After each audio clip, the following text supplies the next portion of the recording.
پر میں پھر بھی ناشکری نہیں کرتا۔ ایسا لگتا ہے کہ شاید اسی میں ہی اللہ کی کوئی مصلحت ہو۔ میں نے ہمت نہیں ہاری اور نوکری مزدوری پر لگ گیا۔ اسی گاؤں میں نوکری کرتا ہوں، لیکن مجھے روز ہی دوسرے گاؤں میں جانا پڑتا ہے کیونکہ میری رہائش وہاں پر ہے۔ لیکن آج جیسے ہی طوفانی بارش ہوئی تو میں راستہ ہی بھٹک گیا تھا۔ پہلے بھی بہت مشکل سے اپنے منزل پر جاتا تھا۔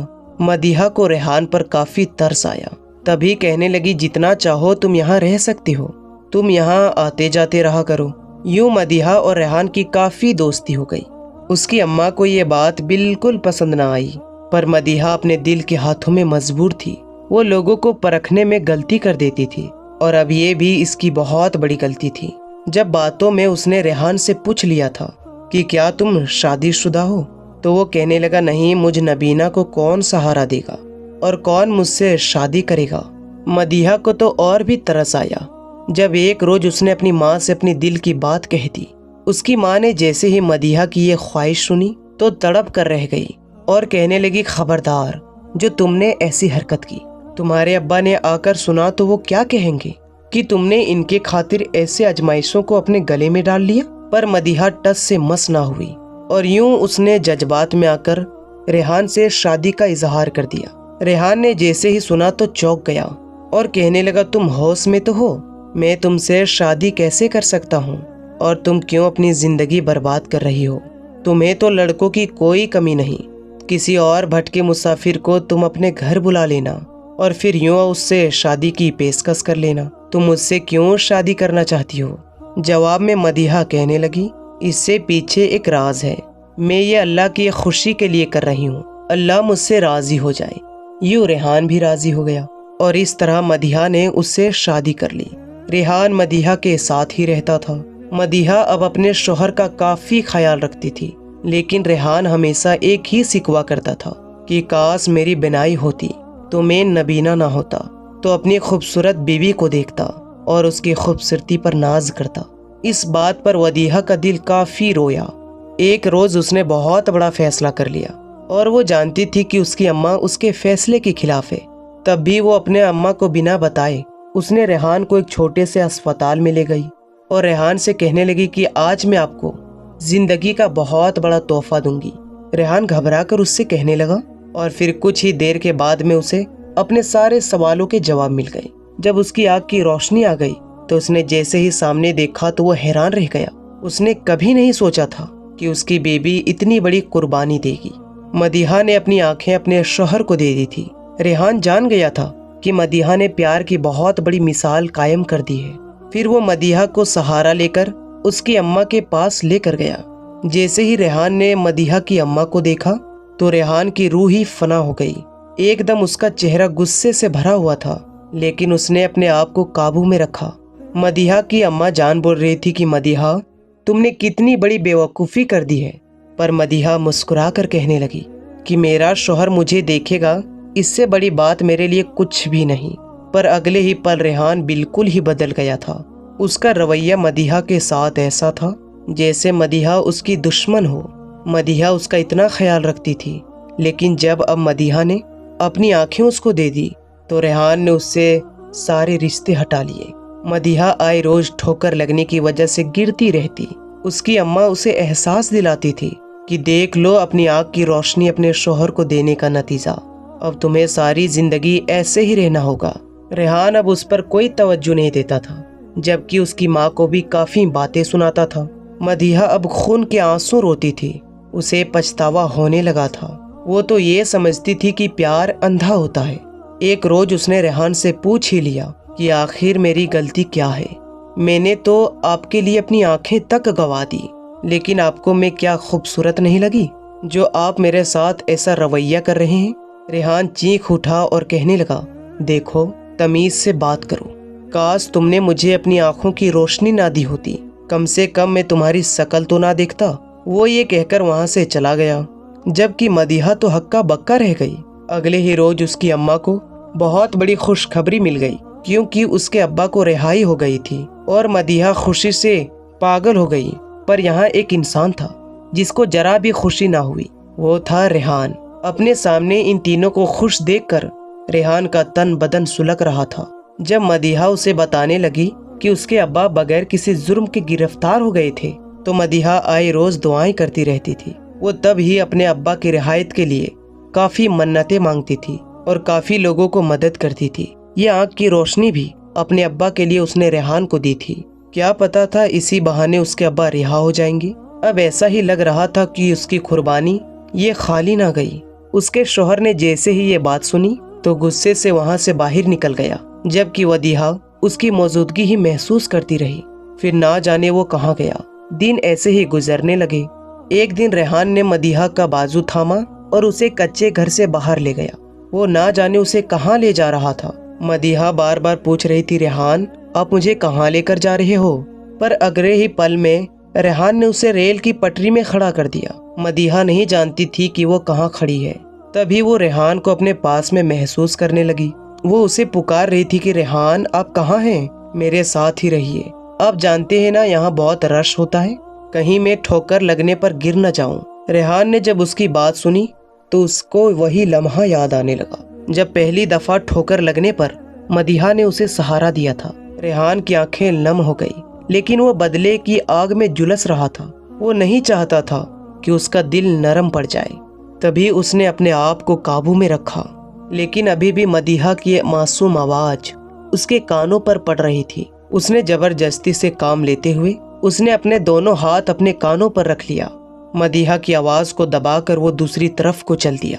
دوسری طرف سے کافی رفتار سے ٹرین مدیحہ کی طرف آ رہی تھی، اور مدیحہ محسوس تو نہیں کر سکتی تھی، لیکن وہ جان گئی تھی کہ اس کے ساتھ کچھ ہونے والا ہے۔ اس کے ساتھ ہی وہ ٹرین مدیحہ کو اپنے ساتھ میں کچل لے گئی۔ اس کی چیخ پورے گاؤں میں شور کر گئی۔ مدیحہ کے ابا اپنی آنکھوں سے اپنی بیٹی کا یہ ہولناک منظر کو دیکھ چکے تھے۔ وہ دوڑتے ہوئے مدیحہ کے وجود کے پاس آئے، لیکن وہاں ودیعہ کا لاش نہ پایا۔ نہ جانے وہ کہاں کہاں اڑ چکا تھا۔ اس کے ابا یہ دیکھ کر سہ نہ پائے، تبھی وہ بے ہوش ہو گئے۔ ریحان نے اپنی آنکھیں بند کر لی، کیونکہ وہ بھی یہ تماشا نہیں دیکھ پا رہا تھا۔ اس کا یہاں رہنا اب خطرے سے خالی نہیں تھا۔ اس نے فوراً اپنا سامان باندھا اور وہاں سے چلا گیا، جبکہ گھر میں مدیحہ کی اماں اپنے شوہر اور اپنی بیٹی کی راہ دیکھ رہی تھی۔ کچھ دیر کے بعد گاؤں کے لوگ اس کے ابا کو بے ہوشی کی حالت میں لے کر آئے تو اماں نے دیکھا تو اس کا کلیجہ پھٹ گیا کہ انہیں کیا ہو گیا ہے، مدیحہ کہاں ہے؟ گاؤں کے لوگوں نے جیسے ہی مدیحہ کی موت کی خبر سنائی تو اماں کا وجود زمین پر گر گیا، پر ہمت کر کے پھر وہ اپنے شوہر کو ہوش دلانے پڑ گئی۔ مدیحہ کے ابا جیسے ہی ہوش میں آئے تو انہیں وہی دردناک منظر دکھائی دینے لگا۔ مدیحہ کہتے ہی وہ پھر سے بے ہوش ہو گئی۔ اس کی اماں کا حلق بھی خشک ہو گیا تھا۔ وہ نہیں جانتی تھی کہ اس کی بیٹی کے ساتھ میں کیا ہوا تھا۔ 3-4 دن ماتم کا سما رہا۔ کچھ لوگ آئے اور دیکھ کر بھی چلے گئے۔ وہ دونوں میاں بیوی اپنی بیٹی کو ہی یاد کرتے رہتے تھے۔ نہ جانے اس معصوم لڑکی نے ایسا کیا گناہ کیا تھا جو اس لڑکے نے اسے ایسی سزا دے دیا۔ ابا نے ایک دم کھڑے ہو کر عجم سے کہا کہ میں اس لڑکے کو سزا دلوا کر رہوں گا، میں اس کی رپورٹ درج کرواؤں گا۔ ریحان اب ان چیزوں سے بچ رہا تھا۔ وہ اپنے کام پر آ گیا تھا، لیکن جانتا تھا وہ بہت جلد پکڑا جائے گا۔ تبھی وہ یہاں سے بھاگنے کی تیاری کر رہا تھا۔ اس نے اپنی ضرورت کا سامان لے لیا۔ وہ جیسے ہی اپنے گھر سے باہر نکلا تو باہر پولیس کھڑی تھی۔ آخر وہ وقت بھی آ گیا۔ پولیس نے اسے ہتھکڑی لگائی اور جیل لے گئی۔ دوسری طرف مدیحہ کے ابا کو پتہ چل گیا ریحان پکڑا گیا ہے۔ ہمت کرتے ہوئے وہ بھی ریحان کا سامنا کرنے تھانے پہنچ گئے اور ریحان کے سامنے بیٹھ کر رونے لگے کہ آخر میرے معصوم لڑکی نے تمہارا کیا بگاڑا تھا جو تم نے میری بیٹی کو اتنی بڑی سزا دے دی؟ اس نے تو تمہیں اپنی آنکھیں تک دے دی تھی، پر تم نے اس کے ساتھ کیا کیا؟ اے بے دل انسان، تو نے میری بیٹی کو مار دیا، تم نے اپنی بیوی کو جان سے مار دیا، تم نے ایسا کیوں کیا؟ مدیحہ کے ابا نے ابھی اتنا ہی کہا تو ریحان چینخ اٹھا اور مدیحہ کے ابا کو گالی گلوز دینے لگا اور غصے سے کہنے لگا، خبردار جو مجھ سے ایسی بات کی۔ وہ وقت بھول گئی ہو جب میری ماں باپ کی موت تمہاری وجہ سے ہوئی تھی؟ تم پورے شہر میں اپنی طاقت کا چرچا کرتے پھر رہے تھے۔ ریحان نے جیسے ہی مدیحہ کے ابا کو یہ کہا تو وہ اپنے ماضی میں کھو گئے تھے۔ چودھری صاحب پورے گاؤں میں مشہور تھے، پورے گاؤں میں ان کی دہشت تھی، ان کے نام سے ہر کوئی کانپتا تھا۔ جب اللہ نے انہیں ایک بیٹی دی تب بھی انہیں کوئی فرق نہ پڑا۔ ان کی بیٹی جتنی نرم دل تھی وہ اتنے ہی سخت دل کے مالک تھے، لیکن اپنی بیٹی اور اپنی بیوی کو ایک سائیڈ پر رکھتے۔ جب ان سے غلطی سے کسی کا قتل ہو گیا تھا اور پھر اگر الزام ان پر لگ جاتا تو چودھری صاحب کی توہین ہو جاتی، اس کی زندگی برباد ہو جاتی۔ پھر انہوں نے اپنے ناجائز ملازم کو آگے کر دیا تھا، وہ سارا الزام ان پر لگا دیا۔ اس ملازم کو تو قید ہو گئی، پر ریحان اور اس کی ماں بے سہارا ہو گئے۔ اس وقت ریحان 6-7 سال کا تھا۔ دراصل وہ قیدی ریحان کا ابو تھا۔ ریحان کافی تڑپنے لگا کہ میرے ابو کے ساتھ یہ ناانصافی مت کرو۔ اس نے چودھری سجاد کے پاؤں پکڑ لیے، لیکن چودھری صاحب کو اس پر رحم نہ آیا۔ یوں ہی جیل میں بے گناہ تڑپتے ہوئے ریحان کے ابو کا انتقال ہو گیا۔ اب ریحان اور اس کی ماں در بدر پھرتی رہی۔ جب ایک روز چودھری صاحب کے گاڑی سے ریحان اور اس کی ماں کا ایکسیڈنٹ ہوا، اس کی ماں تو وہیں مر گئی، لیکن ریحان کی آنکھیں چلی گئی۔ ریحان نے فیصلہ کر لیا کہ وہ بدلہ لے کر رہے گا۔ وہ ہمیشہ یہی دعا کرتا رہتا کہ خدا اس ظالم انسان سے ملوائے، پھر وہ اسے گن گن کر بدلے لے۔ ریحان اکیلا رہ گیا تھا، تبھی وہ ایک چھوٹے سے گاؤں میں آ گیا۔ اس نے اپنی زندگی کافی کٹھن گزاری تھی۔ روز رات کو یہی عزم کر کے سوتا کہ اگلا دن اس کے لیے امید لے کر آئے گا۔ اس نے ہمت ابھی بھی نہیں ہاری تھی۔ وہ تو چودھری صاحب کی خبر لیتا رہتا تھا۔ چودھری صاحب پھر کسی جرم میں گرفتار ہو گیا۔ اس کی ساری دہشت ختم ہو گئی۔ وہ یہ جانتا تھا، لیکن ابھی تو اس کا بدلہ لینا باقی تھا۔ وہ یہی سوچتا تھا کہ جب وہ بدلہ لے گا تو چودھری صاحب کا منہ دیکھنے کے لائق نہیں رہے گا۔ تبھی ایک روز اچانک وہ اپنے کام سے واپس اپنے گاؤں کی طرف جا رہا تھا جب تیز طوفان آ گیا۔ لوگ تو اسے پہلے ہی اندھا سمجھ کر دھکے دے رہے تھے۔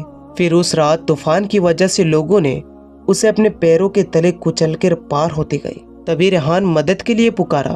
اس کے دل میں یہ حسرت پیدا ہوئی کہ کوئی اسے سہارا دے۔ کبھی بھی زندگی میں اس کے ماں کے علاوہ کسی نے سہارا نہیں دیا تھا۔ جب ایک نازک سے ہاتھوں نے اسے چھوا، یہ محسوس کر کے وہ کرنٹ کھا کر گر گیا۔ اتنے میں اسے ایک سریلی سی آواز سنائی دی۔ اس کا دل تو گویا مٹھی میں آ گیا۔ وہ جان گیا تھا یہ چھوٹی سی لڑکی ہے جو اسے کافی دھیان سے سہارا لے کر کہیں پر لے جا رہی ہے۔ اس نے کبھی بھی خود پر اتنی توجہ محسوس نہیں کی تھی۔ ایک اس کی ماں ہی تو تھی جو اس پر توجہ دیتی تھی۔ اتنوں دنوں بعد اس کو اپنی ماں کی یاد آ گئی۔ دل ہی دل میں اس نے اس لڑکی کو دعائیں دینے لگا۔ جیسے ہی اس نے لڑکی کا نام پوچھا تو ایک پل ہی اس کا دل جیسے دھڑکنے ہی لگا، کیونکہ اس نے اب اپنی سوچ جھڑک دی تھی۔ شاید یہ اتفاق ہو، اب دل ہی دل میں مدیحہ سے محبت کرنے لگا تھا۔ وہ اظہار کرنے سے گھبراتا تھا، مجھ جیسے اندھے کو کون پسند کرے گا؟ پر جیسے ہی مدیحہ نے خود اس سے شادی کا اظہار کیا تو یہ سن کر اس کا تو رنگ ہی اڑ گیا۔ وہ تو خود کو کچھ بھی نہیں سمجھتا تھا۔ وہ دل ہی دل میں یہی سوچتا تھا کہ کاش وہ نبینہ نہ ہوتا، وہ اندھا نہ ہوتا تو اپنے سامنے اپنی بیوی کو دیکھتا، تو اپنی بیوی کی خوبصورتی پر ناز کرتا۔ پر یہ سب سوچ کر وہ خود کو بدقسمت سمجھنے لگا۔ لیکن وہ یہ کہاں جانتا تھا کہ جب اس کی خواہشیں پوری ہو جائے گی اور اس کی آنکھیں واپس آ جائے گی کہ اس لڑکی سے اتنی نفرت کرے گا کہ یہ تو وہ سوچ بھی نہ سکتا تھا۔ جب مدیحہ نے اسے اپنے تحفے میں اپنی آنکھوں کی روشنی ہی دے دی، وہ مدیحہ کو ٹوٹ کر چاہنے لگا۔ اس نے فیصلہ کر لیا کہ وہ اپنی بیوی کی اتنی قدر کرے گا جتنی اس نے اس کے بری وقت میں کی تھی۔ اور وہ جیسے ہی اپنی بیوی کو سہارا دے کر اس کے کچے گھر میں لے گیا اور اس کی ماں کو دیکھا تو ریحان کی پاؤں تلے سے زمین نکل گئی۔ پھر وہ یوں ہی اپنے ماضی کے پلوں میں الجھ گیا۔ اس عورت کو وہ تو پہچان سکتا تھا۔ اس عورت کو دیکھ کر اسے چودھری صاحب کی یاد آنے لگی۔ اس نے غصے سے اپنی مٹھی بند کی۔ اب تو اسے مدیحہ سے نفرت ہونے لگا تھا۔ وہ اتنا بیوقوف نہیں تھا کہ وہ اپنے اس لڑکی کے خاطر اپنی اماں ابو کے ساتھ جو ہوا ہے وہ بھول جائے۔ اب اسے آئے روز بدلہ لینے کی طلب لگی رہتی تھی۔ تبھی اس نے بدلے کی آگ میں مدیحہ کو جان سے ہی مار دیا اور یوں اس نے چودھری صاحب سے بدلہ لیا۔ چودھری صاحب نے سامنے کھڑے ریحان کو دیکھا تو اسے بھی سب کچھ یاد آ گیا۔ ایک پل تو اس نے ریحان کی گریبان کو جکڑ لیا اور اس سے کہا، دیکھنا تم ساری زندگی تڑپو گے، میری بیٹی کی روح تمہیں سکون سے جینے نہیں دے گی۔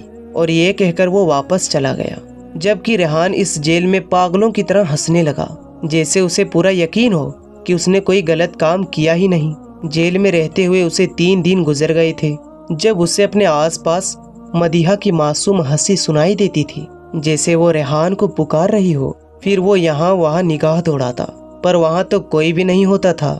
وہ سکون کی نیند کے لیے سونے کی کوشش کرتا، لیکن اس کے خوابوں میں بھی